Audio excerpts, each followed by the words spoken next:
नमस्कार मित्रांनो, माझी गणेशोत्सव सिरीजचा भाग 2 मध्ये तुमचं सहर्ष स्वागत आहे। आपण आता जात आहोत अनिकेत देसाईच्या घरी।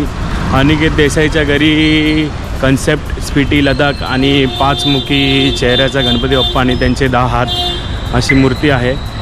तुम्हाला मी दाखवतो। तुम्हाला येण्यासाठी बॉम्बे सेंट्रलला उतरायला लागेल किंवा बसने आला तर आगरीपाडा पोलीस स्टेशनच्या इथून 10 मिनिटं वॉकिंग आहे अनिकेत देसाईचं घर।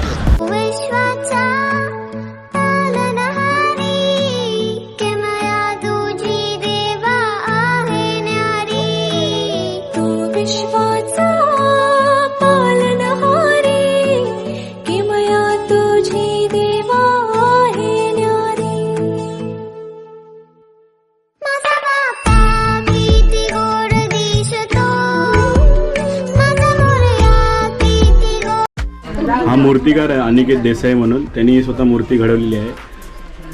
5 तोंड आहेत आणि 10 हात आहेत। याची संकल्पना काही वेगळी आहे। त्याच्याच चेहऱ्यात मुखातून ऐकूया आपण त्यांनी काय केलंय।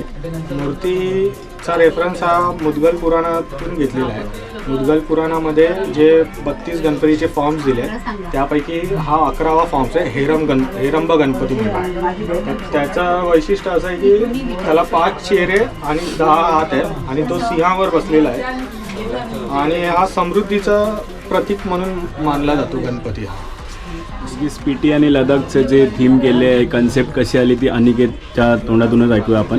सिक्कीमला एक आहे ना रुमटेक मॉनेस्ट्री म्हणून आहे, तर त्या मॉनेस्ट्रीमध्ये गणपतीचं चित्र आहे वॉलवर एका।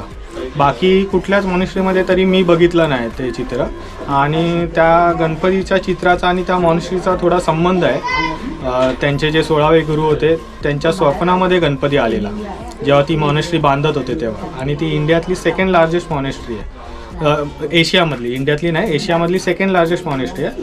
तर त्यामुळे ती मी थोडा गणपतीशी त्याचं रिलेशन आहे म्हणून मी ती मॉनेस्ट्री घेतली आणि त्याला अनुसरून हा गणपती घेतला। तर आपण दर्शन घेऊन अनिकेतच्या घरातून आता चाललेलो आहे। इथे एक सुंदर असं लिहिलं आहे टिळकवाडा केसरी। हे लोकमान्य टिळकांचं आणि त्यांचा फेमस वाक्य यांचं, मी शेंगा खाल्या नाहीत, मी टरफले उचलणार नाही। आत्ताच आपण अनिकेत देसाईच्या घरून दर्शन करून आलेलो आहे। तुम्हाला जर यायचं असेल तर वोकाट हॉस्पिटल, नायर हॉस्पिटलच्या इकडे त्याच्या पाठच्या गल्लीतच आहे। इथे समोर आदर्श क्रीडा मंडळ आहे, त्याच्या 2ऱ्या माळ्यावर तो राहतो। अनिकेत देसाईच्या घरी उत्तम असं आपलं दर्शन झालेलं आहे। मूर्तिकार पण तोच आहे। त्यांनी स्पीटी आणि लडाखची थीम घेऊन गणपती बाप्पाचं वर्णन केलेलं आहे त्याच्या शब्दात। 5 मुखी आणि 10 हाताचा गणपती आहे त्याच्या घरी। नक्की विजिट करा त्याच्या घरी। 26 तारखेपर्यंत बाप्पा आहेत त्याच्या घरी।